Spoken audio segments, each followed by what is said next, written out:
Welcome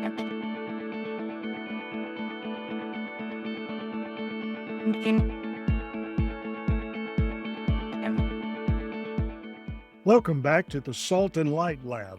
I'm Michael Whitworth, and this is the place where we dig into Scripture, name the tensions we're living in, and run some experiments on what it actually looks like to follow Jesus when that's inconvenient. Today we're talking about the second greatest commandment. You know the one, love your neighbor as yourself. It's on coffee mugs and bumper stickers. It sounds nice. We all nod along. But here's my question. What does that actually demand? Not in the abstract, not in the easy cases. What does it demand when your neighbor votes differently than you? When your neighbor posts something that makes your blood boil? When your neighbor is, frankly, someone you'd rather not love? Because we live in an outrage economy. Anger is the currency. Taking sides is the expectation. And loving your neighbor has never been more complicated or more countercultural. Let's get into it. You know where we're going. Matthew chapter 22.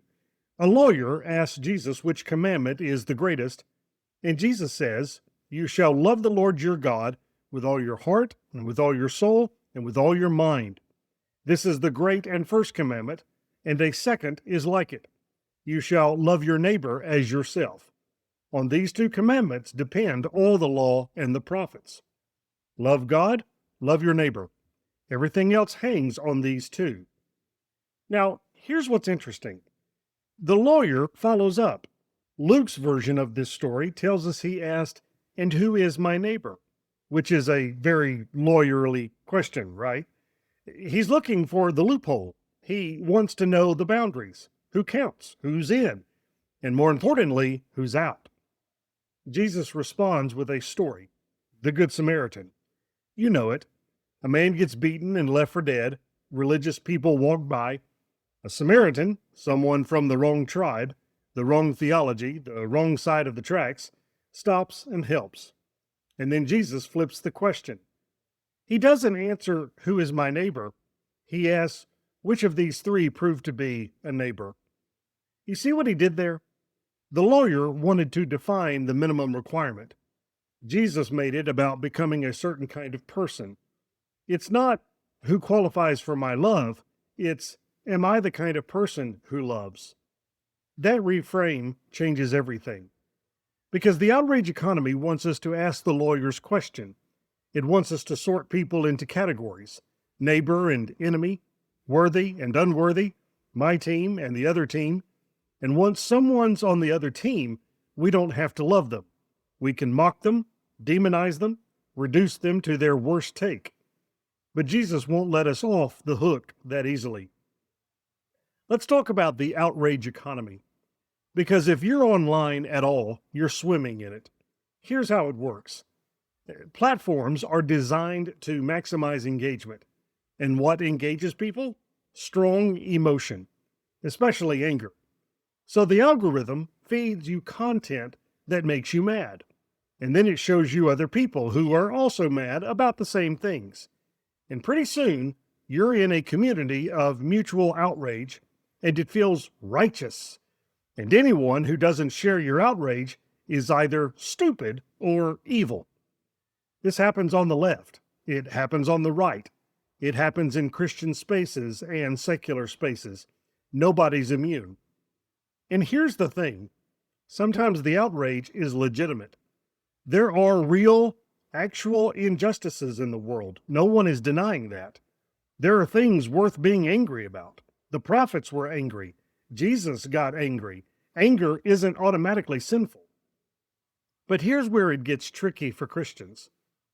The outrage economy doesn't just want you to care about injustice. It wants you to dehumanize the people on the other side. It wants you to flatten complex humans into cartoon villains. It wants you to enjoy their suffering when they lose. And that's where neighbor love breaks down. Think about how we talk about people we disagree with online. We don't engage their arguments, we dunk on them. We don't try to understand, we screenshot their worst moments and share them for likes. We've created a culture where the cruelest takedown wins, where empathy is weakness, and where the goal isn't persuasion, it's domination. Now ask yourself, is that how you'd want to be treated? Because love your neighbor as yourself means something. It means the consideration you'd want extended to you, extend it to them. The benefit of the doubt you'd want, give it to them. The dignity you'd want preserved when you're at your worst, preserve it for them. Even when they're wrong, even when they're obnoxious, even when they're on the other team. That's the demand, and it's wildly countercultural. All right, lab time. Let's run some experiments. And this is experiment number 1, the mute button. Here's a simple one. For the next week, every time you feel outrage rising while you're online, that heat in your chest, that urge to fire back, I want you to pause. Don't engage, mute the account, or close the app. I'm not saying outrage is always wrong. I'm saying the immediate, reactive, got to respond right now outrage is almost never productive. It's not changing anyone's mind. It's just feeding the machine. So experiment with not feeding it. See what happens to your peace. See what happens to your view of people. Experiment number 2, the steelman.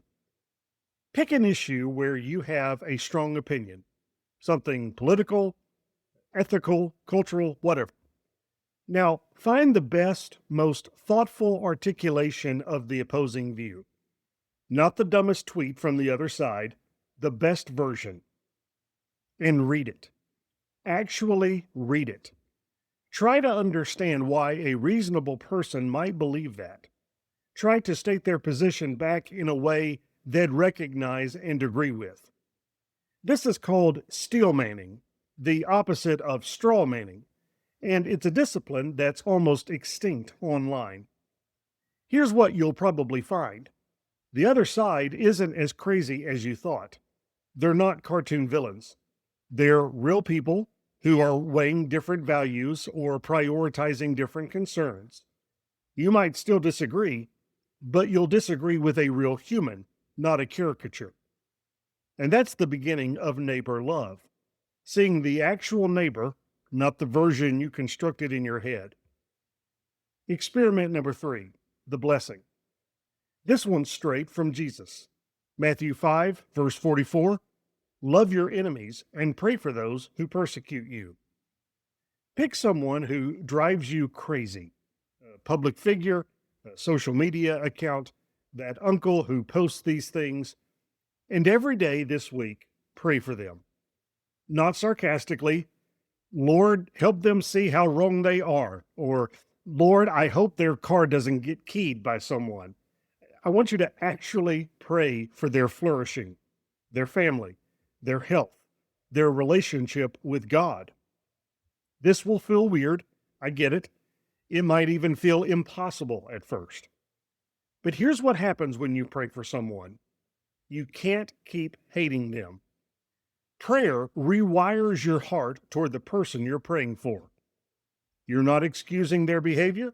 You're not pretending they're right. You're just treating them as a human made in God's image rather than as an enemy to be destroyed.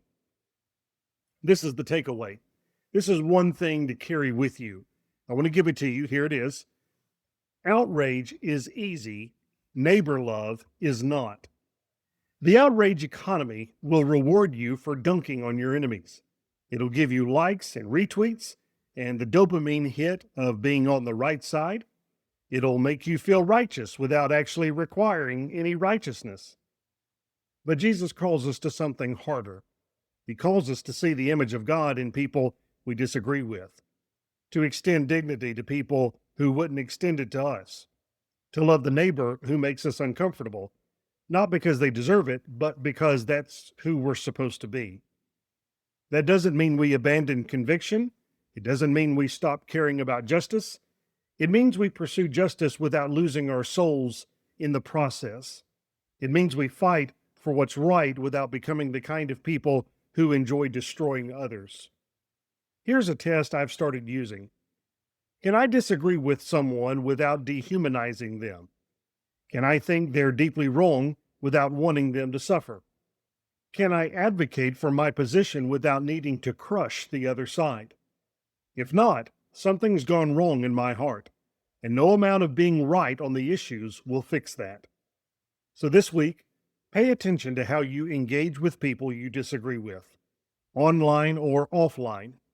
Notice when the outrage rises and ask yourself, am I being a neighbor right now? Or am I just being another voice in the machine? That's the Salt and Light Lab for this week.